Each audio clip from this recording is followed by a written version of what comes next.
Every morning at 7:15, Daniel waited on the same platform, coffee in hand, watching the world rush past. He wasn't waiting for anyone anymore, at least, that's what he told himself. But once, 20 years ago, he had. Back then, this same station had been their meeting place. Every Friday, he'd wait for Claire, the woman who made time feel slower just by smiling. They had plans to leave everything behind, to chase their dreams in another city.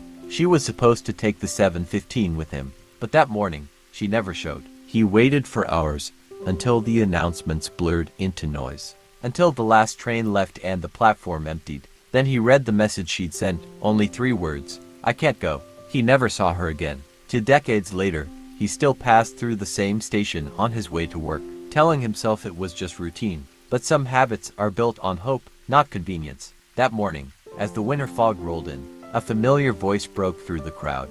Daniel? He turned, and there she was. Older, yes. A few silver strands in her hair. But those eyes, they hadn't changed. For a moment, neither spoke. Just years of silence filling the space between them. I came that day, she said softly. But my father collapsed at home.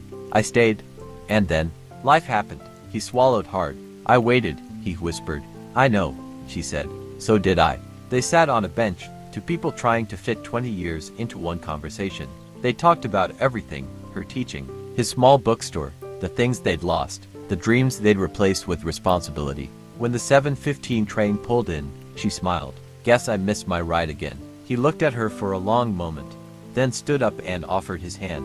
Maybe it's not too late to catch the next one. She hesitated, then smiled that same old smile. As the doors closed behind them, Daniel looked out at the platform that had held his waiting for 2 decades. For the first time in years, it was empty, and he felt peace in that. Some reunions aren't about going back. They're about finally moving forward. Question for viewers: have you ever met someone again, years later, and realized the story wasn't over after all?